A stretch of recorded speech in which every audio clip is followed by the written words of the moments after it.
সীমানা কতটুকু?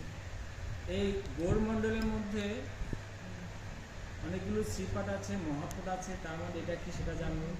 এই মহাপাঠের অন্তর্ভুক্ত কতজন আচার্য বৈষ্ণব আবির্ভূত হয়েছেন সেটা একটা জানবো। তারপরে আমরা ভিতরে ঢুকবো এখানে কি কি আছে। তো শাস্ত্রে নরোত্তম দাস ঠাকুর আমরা নাম শুনেছি, নরোত্তম দাস ঠাকুর। তো যখন আমাদের তিন প্রভু চলে যান, মহাপ্রভু চলে যাওয়ার পর মহাপ্রভুর প্রতিভু বিগ্রহ রূপে কে এসছে? শ্রীনিবাস আচার্য। মনে থাকবে তো? মহাপ্রভু প্রতিভু বিগ্রহ রূপে শ্রীনিবাস আচার্য প্রভু জন্মগ্রহণ করেছেন। কেন? প্রচারের জন্য। যখন নরোত্তম দাস ঠাকুর চলে যান, নরোত্তম দাস ঠাকুর নিত্যানন্দপুর চলে যাওয়ার পর নিত্যানন্দপুর প্রতিভু বিগ্রহ রূপে নরোত্তম দাস ঠাকুর আবির্ভূত হয়েছে। আর যখন অদ্বৈত আচার্য চলে যান, উনি চলে যাওয়ার পর অদ্বৈত আচার্য প্রভু শ্যামানন্দ প্রভু আবির্ভূত হয়েছে। তাহলে তিন প্রভু চলে যাওয়ার পর তিন প্রভু জগতে এসেছেন কেন? প্রচারের জন্য। তো সময় এবং কালের পরিপ্রেক্ষিতে তিন প্রভু বৃন্দাবনে যান শিক্ষা লাভ করার জন্য। লোকনাথ গোস্বামীর কাছ থেকে টিচিং নেন। টিচিং নেওয়ার পর লোকনাথ গোস্বামী গরুর গাড়ি করে এই তিন আচার্যকে বাংলাতে পাঠান। বাংলা কোথায় পাঠিয়েছিলেন? বাঁকুড়া বিষ্ণুপুর বলেছিলেন।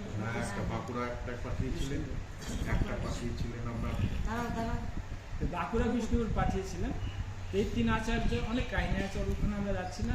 তার মধ্যে নরোত্তম দাস ঠাকুর তার ভজন গীতে গাইছেন যে গৌর মণ্ডল ভূমি যেভা জানে চিন্তামণি তার হয় ব্রজ ভূমে বাস। অর্থাৎ এই গৌর মণ্ডল ভূমিকে যদি আমরা চিন্তামণি ধামরূপে দর্শন করি তাহলে কোথায় বাস হবে? গঙ্গায়। এবার আমরা জানবো গৌর মণ্ডলের পরিধি কতটুকু। তো আপনার বাংলাদেশে সিলেট নাম শুনেছেন? সিলেট থেকে পুণ্ডরিক ধাম নাম শুনেছেন? পুণ্ডরিক ধামের মাহাত্ম হচ্ছে রাধারানীর পিতার নাম কি ছিল? রাজা। তিনি গৌরলীলায় পুণ্ডরিক বিদ্যানিধি রূপে জন্মগ্রহণ করেছিলেন। তাই মহাপ্রভু তেনাকে বাবা বলে সম্বোধন করতেন। তাহলে সিলেট থেকে বাংলাদেশে পুণ্ডরিক ধাম, আর আমাদের ভারতবর্ষে আপনার ক্ষীরচরা গোপীনাথ, রেমুনা থেকে যেখানে মন্দাচল পড়ে, এই চার কোনা চারটা দিশা নিয়ে সম্পূর্ণ হচ্ছে গৌরমণ্ডল ভূমি। বোঝা গেল? গৌরমণ্ডল ভূমি পরিধি। কিন্তু নামগুলো তো মনে থাকবে না, আস্তে আস্তে হবে। তো এই গৌরমণ্ডল ভূমির মধ্যে অনেকগুলো শ্রীপাঠ আছে। শ্রীপাঠ মানে কি বললাম? একজনের যেখানে জন্ম হয়েছে, একজন বৈষ্ণব, কিন্তু তার মধ্যে দুটো মহাপাঠ আছে। বুঝতে পারছেন? পরিধি সিলেট, চট্টগ্রাম, আপনার মন্দাচল পর্বত থেকে ক্ষীরচরা গোপীনাথ, এই যে বৃত্তাকারে চার দিশার চার কোনা, এই সমগ্র এলাকার মধ্যে শ্রীপাঠ আছে অনেক, কিন্তু মহাপাঠ কটা? দুটো মহাপাঠ। তার মধ্যে এখানে তারা বর্ধমানবাসী, আর বিশেষ করে যার এখানে জন্ম, যাদব। প্রশ্ন হচ্ছে শ্রীপাঠ কাকে বলে এবং মহাপাঠ কাকে বলে জানতে হবে। শ্রীপাঠ মানে একজন বৈষ্ণব যেখানে আবির্ভূত তাকে বলে শ্রীপাঠ, একজন বৈষ্ণব। হ্যাঁ।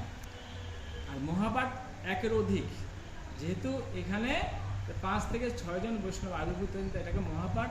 এই একটা মহাপাঠ কুলিগ্রাম, আর একটা কাটোয়া, জাজিগ্রাম, শ্রীখণ্ড।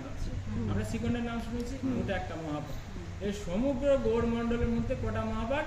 দুটো, একটা কুলিগ্রাম, একটা শ্রীখণ্ড। শ্রীপাঠ শ্রীখণ্ড। হ্যাঁ, শ্রীপাঠ শ্রীখণ্ড। না, শ্রীপাঠ শ্রীখণ্ড আলাদা। শ্রীখণ্ড আলাদা, শ্রীপাঠ শ্রীখণ্ড। কোনটা শ্রীখণ্ড? তাহলে এই কুলিগ্রাম বিখ্যাত কেন? আমরা এখানে সত্যরাজ খান, গুণরাজ খান, পরবর্তী সময় এই সত্যরাজ খানের নাম হয় মালাধর বসু। এই সত্যরাজ খানের পুত্র ছিলেন রায় রামানন্দ, যিনি পরবর্তী সময় এই পট্টদরির দায়িত্ব নিয়েছিলেন। তো আমরা এবার একটু জগন্নাথপুরীতে চলে যাব, পরে আমরা এখানে আসছি।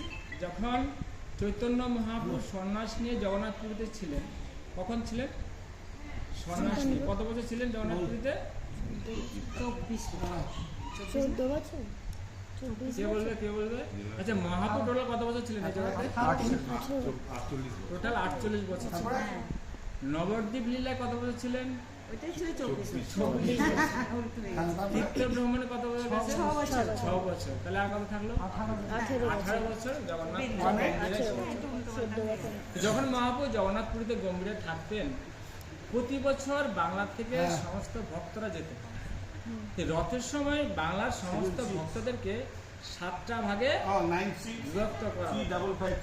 রথের আগে পিছিয়ে ডানে বায়ে 7টা ভাগে বিভক্ত হতো। হ্যাঁ, বাংলার সমস্ত ভক্তদেরকে নৃত্য করার জন্য, কীর্তন করার জন্য। আমি এক জায়গায় আছি পরে তো 5টা দল ছিল অন্যান্য অঞ্চলে। ঠিক আছে। আর কটা বাকি থাকলো তাহলে? দুটো। দুটো। দুটোর মধ্যে একটা ছিল কুলিগ্রামের একটা দল ছিল আর একটা শ্রীখণ্ডের দল ছিল। কটা হলো? টোটাল 7টার মধ্যে দুটো। একটা এখানকার, একটা শ্রীখণ্ডের, শ্রীখণ্ড দুটো আর 5টা সমুদ্র বাংলা জুড়ে ভক্তদের নিয়েছিল। তো যখন মহাপ্রভু ছিলেন এই সত্যরাজ খা, তিনি যখন বৃদ্ধ হয়ে যান, তো ওনার নাম পরবর্তী মালাধর বৈষ্ণব হয়। যখন বৃদ্ধ হয় তখন মহাপ্রভুকে বলছেন, প্রভু আমার তো এখন বয়স হয়ে যাচ্ছে, আমি তো আর বেশি দিন আপনার এই জগন্নাথপুরীতে আসতে পারবো না। তখন মহাপ্রভুর নির্দেশনা, কার নির্দেশনায়? মহাপ্রভু সত্যরাজ খান, আমরা যে জগন্নাথ এখন মন্দির দর্শন করলাম, মহাপ্রভু থাকা অবস্থায় ওই জগন্নাথ বলদেব সুভদ্রা মন্দির প্রতিষ্ঠা করেছেন। তো মহাপ্রভু বললেন যে তোমাকে আর এখানে আসতে হবে না। কেন না, এই যে এখানে জগন্নাথ দর্শন করছো, এই জগন্নাথ আর কুলিগ্রামের জগন্নাথ অভিন্ন। অর্থাৎ তুমি এখানে জগন্নাথ দর্শন করা মানে কাকে দর্শন করবে? জগন্নাথপুরী জগন্নাথ দর্শন হয়ে যাবে। হরি হরি বল।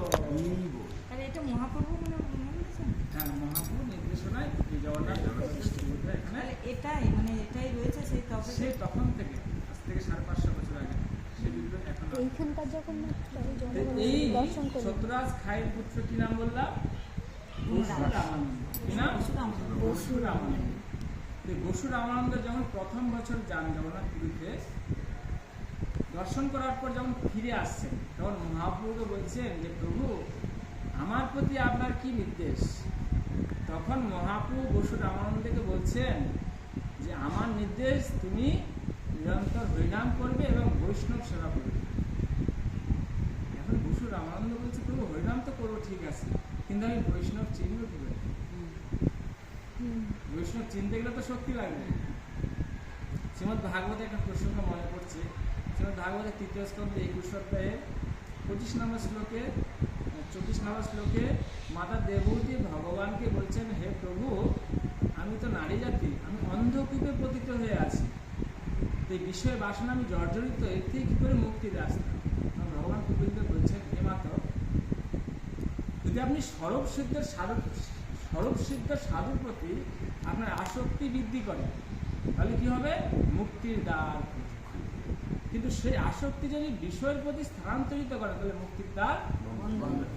যেমন একটা তালা চাবি দিয়ে একটা তালা কি হয়? লক হয়। ওই চাবি দিয়ে আবার একটা তালা। আসক্তিটা আমাদের কার প্রতি স্থানান্তরিত করছি সেটা হচ্ছে বিশ্লেষণ। তখন ভগবানকে বলছেন, হে প্রভু আমি কোনোদিন মিষ্টি খাইনি, আপনি মিষ্টি যদি গুণকীর্তন করেন আমি তো বুঝবো মিষ্টিটা কি, তার গুণগত মান কি সেটা আমাকে বলুন। তখন ভগবান কপিলদেব মাতা দেবহূতিকে বলছেন সাধুর গুণ বা সাধুর গুণগত মান কি শুনুন। সেখানে বলছেন 25 নম্বর শ্লোকে যে তিথিক সব কারণিকা সুহৃদম সর্বদেহিনাম অজাত সত্যব শান্তা সাধব সাধু বিষ্ণু।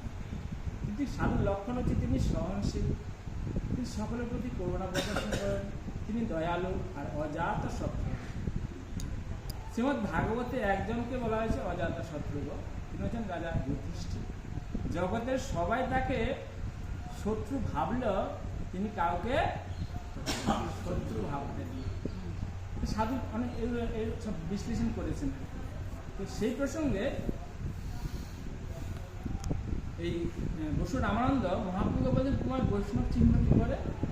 প্রথম বছর বললেন যে যার মুখে একবার কৃষ্ণ নাম দেখবে তাকে বৈষ্ণব বলে তার সেবা করে। প্রথম বছর এটা। দ্বিতীয় বছর যখন আবার গেলেন, যাওয়ার পর বললেন প্রভু এই বছর আমার প্রতি আপনার কি নির্দেশ? তখন মহাপ্রভু বলছেন যার মুখে নিরন্তর কৃষ্ণ নাম তাকে বৈষ্ণব বলে তার সেবা চলে আসলেন, সেভাবে সেবা করছেন।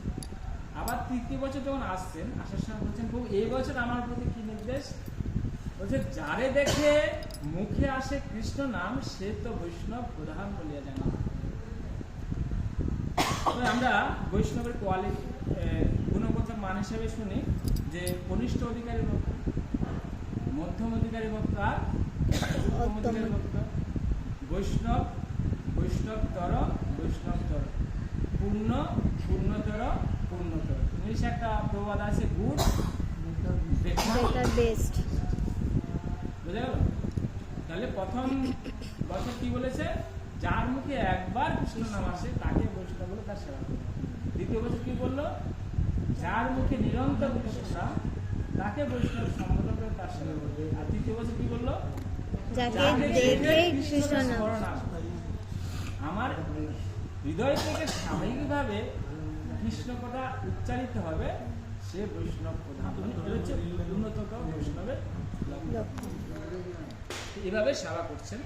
তো যখন এই বসু রামানন্দ এবং সত্যরাজ খাঁ ছিলেন, তখন মহাপ্রভু নির্দেশনা এখান থেকে আমরা সকলে জানি কি যেত?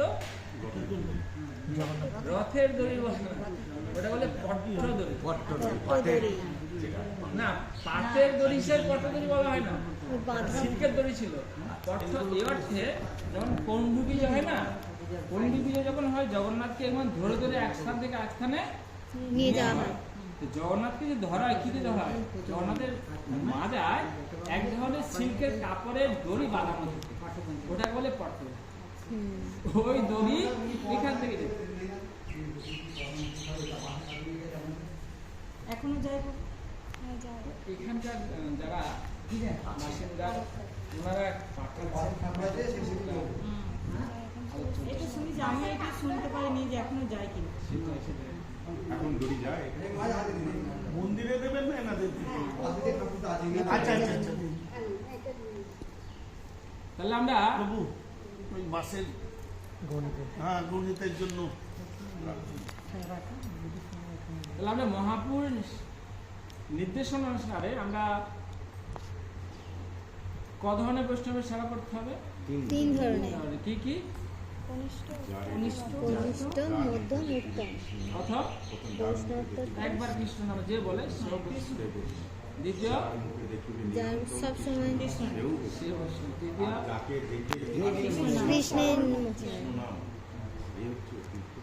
বৈষ্ণব প্রধান, অর্থাৎ পূর্ণ পূর্ণতর পূর্ণতম।